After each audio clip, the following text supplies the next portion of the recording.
মরে যাবো আজকে।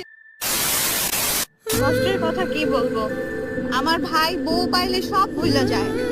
আপনারা এটা বিচার করেন, আপনারা যা বলতে সব সত্যি হয়েছে গায়ে, সব সত্যি।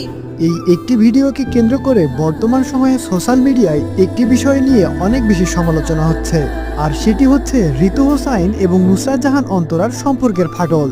তাহলে কি এবার সত্যি সত্যি মিথিলা রহমানের বলে যাওয়া কথাগুলো সত্যি হচ্ছে? আর ঋতু হোসাইন এই বিষয়টি নিয়ে কি বললো, এই সব কিছু নিয়েই থাকতেছে আজকের এই ভিডিওটি। তাই আপনি যদি রাকিব হোসাইন ফ্যান হয়ে থাকেন তাহলে এই ভিডিওটি না টেনে একটা মিনিট সময় নষ্ট করে দেখুন, তাহলে সম্পূর্ণ বিষয়টি বুঝতে পারবেন কি হয়েছিল সেদিন। বন্ধুরা, বাংলাদেশের নাম্বার 1 ব্লগার ইউটিউব টিম হচ্ছে রাকিব হোসাইন ইউটিউব টিম, আর এই ইউটিউব টিমের কারণে রাকিব হোসাইন হচ্ছে বাংলাদেশের নাম্বার 1 ইউটিউবার। তাদের মধ্যে কিছু ঝামেলাকে কেন্দ্র করে এই টিম থেকে ছিটকে পড়ে ইয়াসিন ও মিথিলা, আর সেজন্য বর্তমান সময়ের এই বিষয়টি নিয়ে